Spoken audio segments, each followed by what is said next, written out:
Welcome to Heaping Spoonful, a twice-monthly conversation with restaurateurs, chefs, growers, and others who have helped generate the legends associated with the eateries across the Mid-South.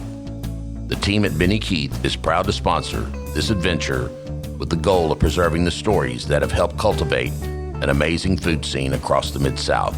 So kick back and enjoy a Heaping Spoonful.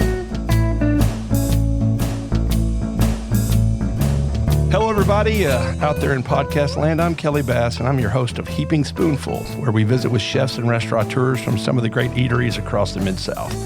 I am a foodie from way back, and for almost 30 years, I got the chance to cover the restaurant scene for Little Rock, Arkansas-based newspapers and then magazines long before the internet gave everybody the chance to do that. So now, for the last, more than 3 years, thanks to Benny Keith Foods, I am a podcaster.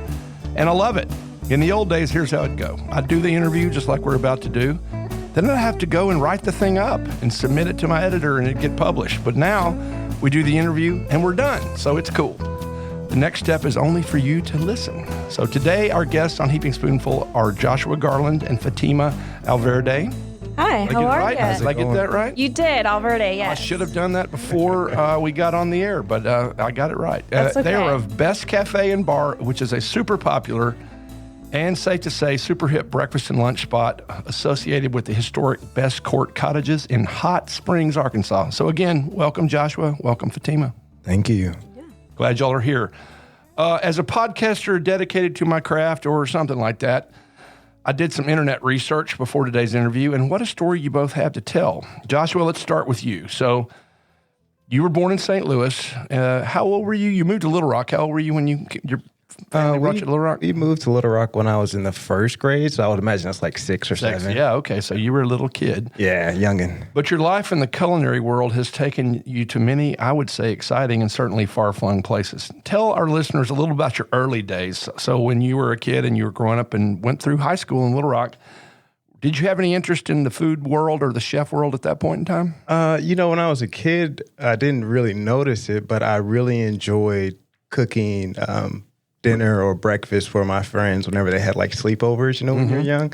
And my friends would sleep over and they would wake up in the morning and I would have like a full breakfast spread for them. And, Sweet. And they thought it was the coolest thing ever. So did I. I just enjoyed it. I never really thought like, this is what my career could possibly be. It was just, I love cooking. Right. And another big reason why I became a chef was my mother was like her main thing was Sunday dinner. And it was like mandatory. Sure. You had to sit at the table and we all got to sit around and talk about, memories and laughter and just have a good time. And that was like the one day out of the week that we all were together. Because during the week, as a normal family, you're busy, you're constantly doing things, and you don't really get to talk as much. So Sunday dinner was like that coming together. Right. Yeah. So what led from that engagement with food is enjoying your mom's Sunday dinners and the family get-togethers and cooking for your friends, because you ended up at going to culinary school in Las Vegas. What was the steps between, I'm finishing up, I believe you went to Central? No, I went to Arkansas Baptist High School off a highway. Shows what Rusty 10. knows. Rusty, thanks a lot. Making me look good. Arkansas You're Baptist. fine. You're fine. It's a small private school. Yes, now Baptist Prep there in Little Rock. Yeah. And then, so what led to that for you to go on to go to culinary school? I went to UCA for a year or 2 years, and I was in business class, and I legit just got up one day in the middle of my semester exams and said, this is not what I really want to do. Like, I know that I enjoy cooking, so let me see what this can actually become. And then that's when I applied for culinary school. And so that took you to Las Vegas, where you and your cohorts, because I'm sure there's a strong bond between all of you all going through the same curriculum, and you came up with your very apropos DONS, D-O-N-S acronym, which is now the name of your management company and your overall, LLC. So tell them what DONS stands for and basically how you developed it, and more importantly, how you lived it. So DONS means doing overtime, no sleeping, and that pretty much pays testament to like the chef life of how we work 16 or 15-hour days, and we don't really get much time to sleep. And the group formed in Vegas before I was ever in Vegas. Oh, okay. And they just brought me on and pretty much looked out for me because I was in a town or city that I knew no one, had no family or anything. And these group of guys, led by my bar manager, James DeBray, they pretty much took me in and kept me out of trouble. And we finished school together. And then as soon as I graduated, we kind of separated and we went our own ways. Yeah, well, that's cool. They brought you in, took you under their wing, and because, anytime you're that age, there's trouble to be found if you're looking for it, and I would imagine... Especially in Las Vegas. I was going to say, I can't even imagine. Wow. Yeah. But you worked as a chef. Again, an article I read showed that you worked in Alaska, yes, Singapore, Martha's Vineyard, Vero Beach, Florida. Just tell us a little bit about each of those stops, what you were doing, where you were doing it, and kind of what led you from one to the other. So Alaska was literally my first job out of culinary school. I was actually hired as a fry cook for like a bar doing like nachos and French fries. And I walk in the back door and the executive chef, George Luke, God rest his soul, he saw me and said, hey, what is your job? I said, I'm a fry cook, for the bar, blah, blah, blah. And he says, no, you're going to work with me. And he was the executive chef of the fine dining restaurant.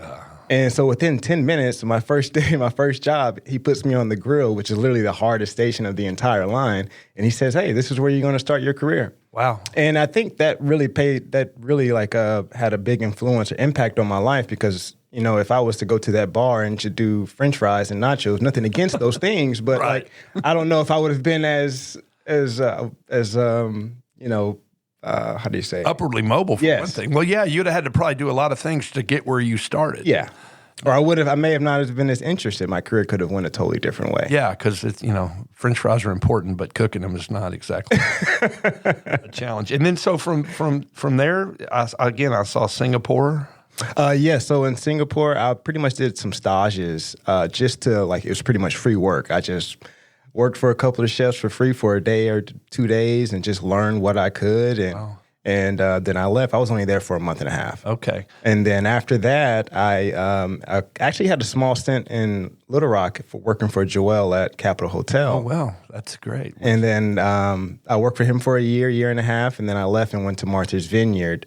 And that's where I pretty much had one of the greatest summers of my life. I learned a lot, especially seafood, because in the East Coast, they're kind of big on that. Well, yeah, you're sitting right there amongst it. Particularly up in the Cape Cod world. I learned a lot there, and Nantucket Island, which is right next to it. I worked there as a chef at a yacht club.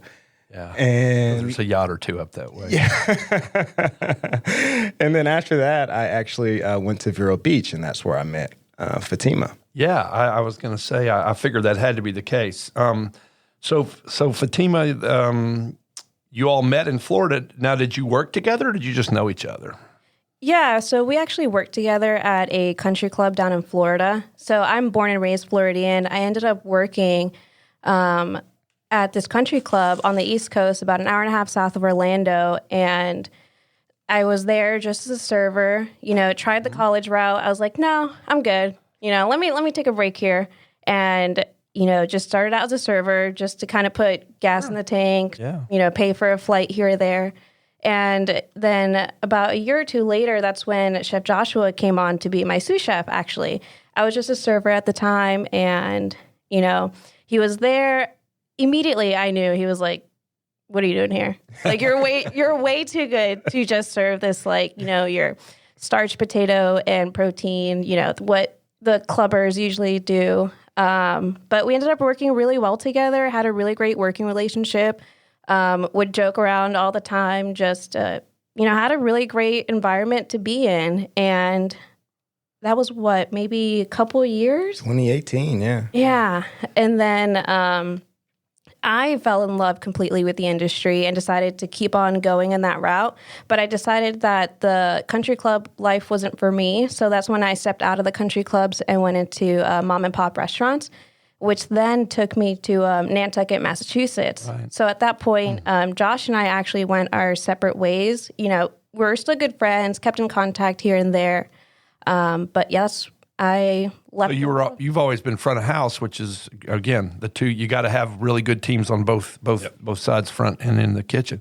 So in Nantucket, were you still a server? Did you move into more of the management side of that, or? So I actually went into the bar sideboard. So I became a bartender, still served here and there. And then within like 3 months of me being there, they promoted me up to management. And then from that point on, I was in it.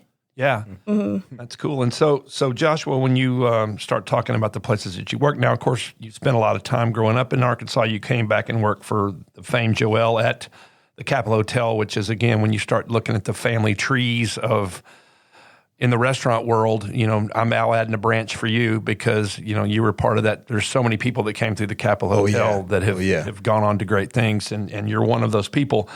So how did you find out about the opportunity? Because, again, what I'm reading is correctly, you came to be the chef at Best Cafe and Bar. So, I was in Vero Beach, and I got a call from Nathan McMurray, which is an old high school friend. Cool. And his parents, Rhonda and Mark McMurray, were opening a bread and breakfast called The Reserve.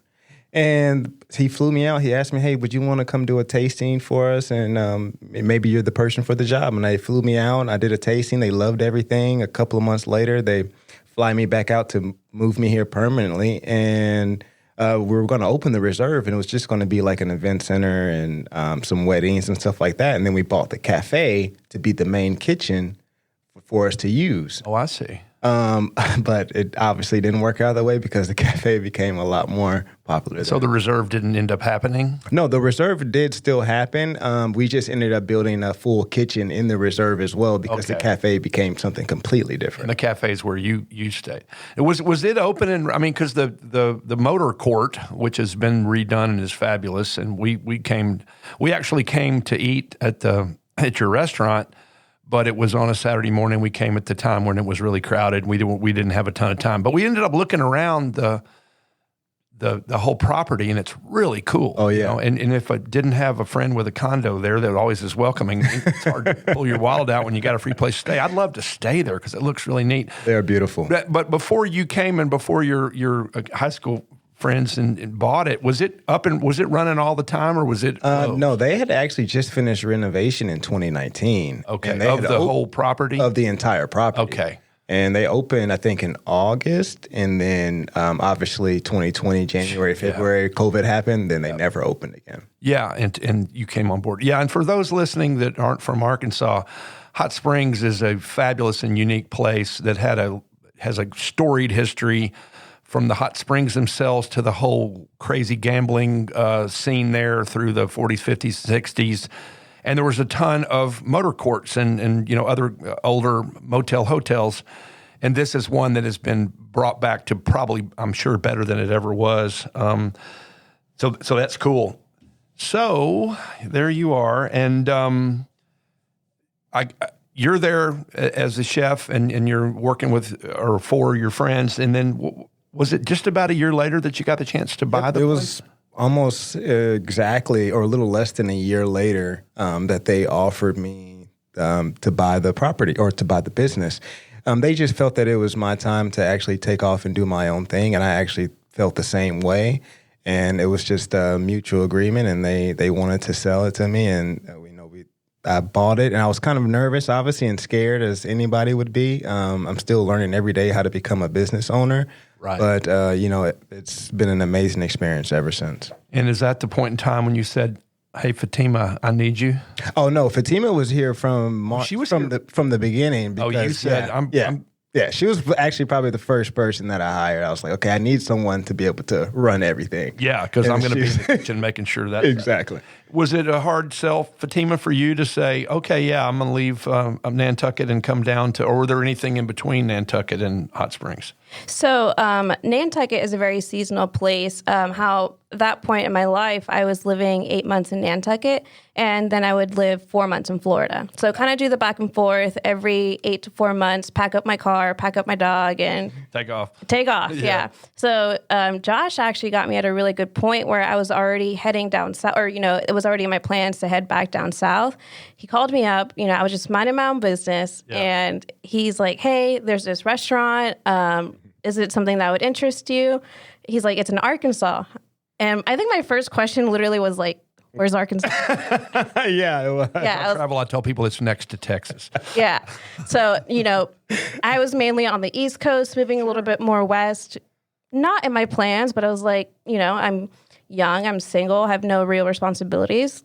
I trust this guy. Yeah, I was like, let me at least check it out. If anything, I get to visit a friend. Let me check it out. Yeah. So I visited in December of 2020. Yeah. And then by January 2021, I had moved over to Hot Springs. And at that point, was COVID letting up a little bit? I mean, the restrictions were a little bit less, so you could have a few more people. I can't remember. It's hard to think of where all the different milestones of the COVID craziness were. So at this point, I've been to 3 different states. I mean, even Massachusetts regulations were different, Florida regulations were different, and then Arkansas regulations were different, where at that point in time, it was the distance kind of eating, the mask, servers had to wear masks. At that point, I think it was optional for guests to wear masks. We just had to have like certain signs, procedures put in place. Plastic shields or whatever. Yeah, which aren't always fun for like the dining experience. But yeah, so we had to open. I remember, oh my gosh, we even got masks that had like the cafe logo on them. Yeah, we did. So there were accommodations we had to make in order for us to open through COVID, which was always scary because, I mean, originally how Best Cafe opened, COVID is what shut them down. So there's always that worry in the back of our heads, like this is a dangerous time to kind of open up a restaurant. Sure. It's a huge risk to take on. But at that point in time, and this is actually something that I think a lot of people don't know, it was never our intention for the cafe to be what it is today or even what it was 3 months after we opened. Yeah. It was always supposed to be a side thing. It was always supposed to be for the Reserve to have a kitchen to operate from. And so we were tasked with, hey, we need the kitchen. Just go ahead and open up the restaurant side. Josh is going to create a great menu. I knew that. And for me, it was more so, hire some servers, get a good system in place, and let's open up because we need to use this kitchen in order for the Reserve to do our events. So we're like, sure, yeah, we can do that. No problem. Open up the doors March 1st, 2021. And then 3 months later, it was something neither one of us imagined ever. In terms of the number of people who came. Yeah. It was crazy. Well, that's the best compliment you can get. I mean, people will give you a shot once. If they don't like it, they won't come back. Yeah. And the word of mouth spreads, and Hot Springs has its share of tourists. And, that's one thing I was talking about, my chance to write about restaurants long before there was an internet. But the internet can be your friend. When people are talking nice about you, and then all of a sudden they're like, well, I wonder where I should have breakfast. Ooh, that's where I need to go have it. So, Fatima, you're director of operations. Does that pretty much mean everything out from the kitchen the other direction? Or, from serving staff to hiring to... do you have a lot of administrative duties in terms of ordering and all of that kind of stuff, or how does that go? So mainly administrative duties. Even so, Chef Joshua clearly takes over the kitchen, but any times where there's like keeping things in line, financials is a big thing that restaurants need to watch out for. Accounts receivable. Exactly. Anything like that where a little bit more hands off. The guys make jokes all the time that, on my computer. Well, yeah, I'm trying to make sure everything's good. Sure. But yeah, just pretty much the administrative backbone in order to keep the doors open, keep everyone in line, keep every system in place, keep all the procedures accounted for. Right, right. Well, that's cool. And so, like Fatima, you mentioned earlier your bar manager who was already in Las Vegas in school. So you were able to say, "Hey, you should come to Hot Springs and put my bar program in place and join the team." Was that an easy sell, or what was he up to at the time? Well, actually, he had been not following me, but helping me at different resorts for the last 2 or 3 years. Okay, so you all had already worked. Yeah, I brought him to Martha's Vineyard. I brought him to Florida, and he trusted me one last time to come to Arkansas. And, I don't know if it was really me being convincing. I'm just grateful that people like Jimmy and Sam and Carlos and Ted, all these people have really trusted to work with me and to help me see my dream come. So those are all folks you worked with before Hot Springs? Oh, no, these are all people that I've hired in Hot Springs. Hired in Hot Springs. Yeah. So, Fatima, do You live in Arkansas. You liking it? I do. So yeah. So originally I was like, I'll give it a year. At least give it a good shot. Here I am 2 years later, bought a house. Great. Yeah. So I'm here for a little bit longer. I saw a good opportunity, and who am I to turn down a good opportunity? Yeah. Well, I will tell you one thing you may or may not know, which is Hot Springs is a different sort of place now that it's easy to get out to Little Rock in that way. That 5-lane road used to be a 2-lane road, and it was a lot harder to get back and forth time-wise. And it's just I just drove it the day before yesterday, and it's an easier thing. So cool. All right. Well, listen, we're going to take a short break on Heaping Spoonful. We're going to be back in just a moment with Joshua Garland and Fatima Alvirde of Best Cafe and Bar in Hot Springs. Hang on. We'll be right back. I hope you're enjoying this episode of Heaping Spoonful. We at Benny Keith Foods enjoy talking about the food scene almost as much as we enjoy providing the top quality ingredients that help restaurateurs and chefs across the Mid-South create their magic. Now let's dive even deeper into the culinary world with your host, Kelly Bass. Welcome back to Heaping Spoonful in our conversation with Joshua and Fatima. So we've talked about how you got here, how others have joined you, but now let's talk about Best Cafe and Bar itself. It sounds like, based on what you've already said, that it was super popular from the day you opened your door, which was March of 2021? Yes. Yeah. And again, y'all are like, wow, I work at a place that opened and was super popular. It's not it's a tourism business. It's the Museum of Discovery in downtown Little Rock. And all of a sudden, when that many people come, you're like, wow, we got to kind of put some different systems in place, make sure we got enough staff coverage, manage people's expectations about how long it's going to take before they can get in and get their food. And again, you all realize this is our real business. Yes, the Reserve we'll talk more about your role if you have one in that now, but you said we got to go, and Jesse, as it is said now. Was that pretty much the way it went? You were all just like, man, let's just see what we can do to manage the flow in the crowd? In a sense, yeah. I mean, so us having that thought in the back of our head that, this is, we'll just put it together, keep it going, maintain it, sure. Yeah. And then 3 months later, when suddenly we were having hour-long wait times, and sometimes we still have that to this day, and even hour and a half, we have to manage that in a way. And on one side, we're super thankful that people are waiting that amount of time to, eat the food, have the service, get that a great experience. We do understand, that's a crazy long time to wait. So, putting a wait list, first come, first serve in order to respect, the people who've been here first. We get it. We even recommend sometimes, hey, come right out when we open. I promise you there's no wait except for one of our regulars who's out there at 6:59 in the morning waiting for us to open the door. Yeah. How many do you seat? So when we first opened, we had 55 seats, including the bar. Right. Since the 2 years that we've opened, because we're a small little restaurant. I can't just, create seats and spots out of nowhere. I was able to find some space, and so now we have 65.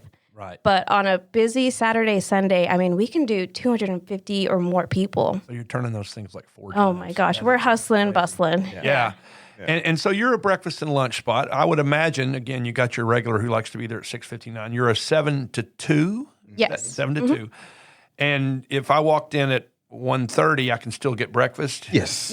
And if I wanted to eat lunch at early, is anything on the menu available anytime, or do y'all kind of transition into the lunch as you get a little later? We transition into the lunch at 11, but every now and then there's people that's at 10 o'clock, they're like, hey, can we get a burger? I'm just like, of course. I'm not going to tell someone no. Right. But I would guess, because breakfast is so popular, and there are actually fewer decent choices than people might think. And I've known people in Little Rock where I live who said, man, we're doing good, and you're going to go to a cool place after we finish our interview.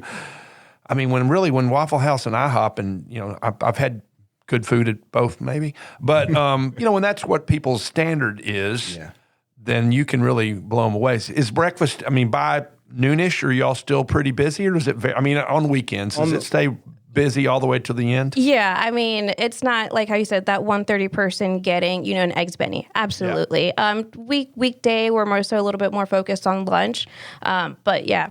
Breakfast is our name of the game. Yeah. Yeah. Oh, I figured. And again, people look at the menu. It's creative, but you're going to all find something there that you're going to like for sure. I just got back from New Orleans recently, went to Jazz Fest, and was actually there for a work conference that just happened to be right before Jazz Fest. So it was really, and my wife went with me. She works from home, and some of my conferences she doesn't go to, but New Orleans, she's like, yeah, I'll go. And I saw a T-shirt that next to last time I was there that said, you can't drink all day unless you start in the morning. And I will have to admit, I have lived that mantra at points in my life.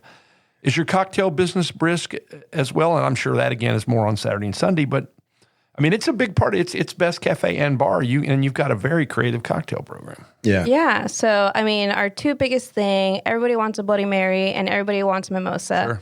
Sure. I think in Hot Springs, we lead the leaderboard for champagne sales, and I think that's in Central Arkansas. Wow. So yeah, we go through cases of champagne. 65-seat restaurant. And a 65-seat restaurant. Oh yeah. Oh, that's really cool. Yeah. And you're open 5 days a week, which I've talked to more and more people. I have friends, and they're just like, man, having 2 days off means my staff, first off, means I can have one staff, basically. Yep. It also means they can go, that's the day I get my hair cut. That's the day I go to the doctor. That's the day I do my stuff. And Tuesday, Wednesday seems like the logical times. But again, it sounds like you're busy all the time because Hot Springs is also a tourist town. But weekends are the nutty time, right? Yes. Yeah, every weekend we're always busy. Yeah. Okay, well, now let's turn our attention, and, shame on me. I wanted to set the stage. Let's turn our attention to the big news about your next project after Best Cafe and Bar, which is Don's Southern Social, which is a true speakeasy, and we'll talk about what that means and why that's so apropos for Hot Springs, which is on Central Avenue, which is the main drag. You're on Ouachita, Best Cafe, which is kind of a diagonal street that I've spent lots of time on, and it's got some cool stuff on it. Central is the main drag of Hot Springs. We're recording this episode of Heaving Spoonful in early May of 2023. When do you all think, what's your timetable for trying to get that open? And I know it's always a moving target. Do you have a sense of when that might happen? We're dealing with construction, not like in a negative sense, but there's always something that comes up, especially with old buildings. Yeah. And I mean, we literally built this from the bare bones, mechanical, electrical, and plumbing. So right now we're I want to say 75, 80% there. And I say we probably have another 5 to 6 weeks and then we'll be ready to go. Okay. So sometime in the summertime of 2023. And hopefully people are listening to this well past the day you're open and they can just get in their car and come see you right then. Yep. What will you talk, before we talk more about, well, let's just go ahead and move into that. What was led to your decision to do this second project? I've always wanted to do a dinner restaurant. That's what I've always been trained in. I've actually never even worked in a breakfast restaurant. Yeah, right. And so this was always my dream to finally open a dinner spot. And I was always wanting it to be Southern inspired, which is why it's called Don's Southern Social. And I'm just really grateful to finally be able to showcase some things that I've been working on for literally the last 8 or 9 years, just dishes that I've put in a red book that I call it, that I just want to hold for when I finally have my restaurant. And now that it's finally here. And anybody who's gotten to eat your dinners has not been doing that in Arkansas, or let's say we're at the Capitol Hotel, but they've been doing, Well, that's great. So, but the space sounds really cool. And again, you have done what we all love when people do: take an old building, there's lots of them in Hot Springs, and rehabilitated it and given it new life. So, Fatima, tell us about the space and talk about these hidden entrance components, because I think that's going to be really popular. Yeah. So being in Hot Springs, the gangsters, Prohibition, that's always a big draw into with the Ohio Club, the Gangster Museum. We wanted to bring that aspect in terms of the speakeasy. So we're going to have the blackout windows. We're going to have 2 main entrances, one being, of course, the phone booth that we're going to have installed.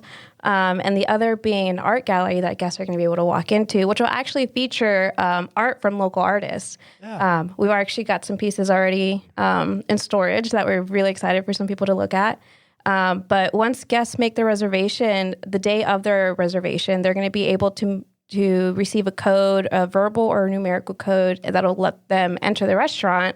And then from that point on, have it overall great dining experience. Is this going to be dinner only or lunch and dinner, or do you know yet? Just dinner Just only. dinner. Well, that right way, now. so I mean, if it grows workdays into lunch or something like that, I'll let that be down the road. But as of right now, it's Yeah. just dinner. And do you know enough about the space to have a sense of how many people that might seat? I mean, I'm sure you thought about it. Yeah, so right now we're working with about 69, including the bar. So we're still working on a small number. In our terms, we love that smaller scale just because we're able to take care of each guest a little bit more individually versus just, feeding the masses. Sure. And you're obviously getting to completely build the kitchen the way you want to build the kitchen. Were you able to do that at Best, or did it kind of come with a kitchen already? Oh, it was turnkey, ready to go. Okay, so you didn't get to call the shots on the kitchen. So now you're going to here's where I want this, here's where I want this. I did get to build the kitchen at the Reserve because I was working there as well. And so this was like my second go around. So I kind of knew what I wanted and where I wanted everything. And it was perfect. That's great. That's great. Well, that's really cool. And so obviously you've got your red book, you've got your menu items. And at some point, I guess closer to the time they're going to open the doors, that'll be available for people to see on the website or whatever. Yeah. So first off, I'm going to make a not very bold prediction. This is going to be a super popular place too. We're hoping for that. That's our goal. Here's the key. If you had never been into hot springs and nobody knew who you all were and you opened this concept, it would be popular. But because of everybody will know it's the same folks that have Best Cafe and Bar. We trust them. The food's good. The experience is cool. And so you just, again, get ready. You're going to open that door. Which leads me to my next point/question. So you've been raising, you thought you had a baby and it was a full-grown adult when you opened the door and it was ready to roll. And now there's about to be a second child. Any concerns about how you handle both? I mean, they're nothing in Hot Springs is very far apart, but you can't be two places at once. Of course, and I know you've thought of this, you got breakfast and lunch at one, at dinner at the other. So, we're going to work from 6 in the morning till midnight. And, and the Don's concept is coming back to right? Well, we're definitely going to be working a lot more. But we are grateful because we have a full staff at the Best Cafe, and those guys are tremendous. They pretty much do everything by themselves now. I mean, we're there every day just to, help them if they need anything. But, I mean, they're solid. And again, if you've hired good people there's a strong restaurant scene in Hot Springs. I'm sure there's folks that will look forward to working with and for you at Don's Southern Social. So this is really exciting, and I love Hot Springs. I don't know that I'll ever retire, but I've told my wife I'd love to because I like to go to Oakland and hang out. Yeah. It's hard to step away. That's for sure. Yeah. It really is. Well, that's fabulous. So I really appreciate it. Good luck. I only wish you good luck, not in having business, but in managing all that you're going to have to manage. And I appreciate you all being my guest on Heaping Spoonful today. And thanks to all of you listening. Remember that we post new episodes on the first and third Tuesday of each month. So keep an eye and ear out for those and consider catching up on some of the ones that you've missed. Thanks, everybody. Have a great rest of your day. We hope you enjoyed this episode of Heaping Spoonful. On behalf of all of us at Benny Keith Foods, Mid-South Division, please know how much we love connecting you with the legends of the culinary scene and their unique stories. I look forward to the next time we can offer you another Heaping Spoonful.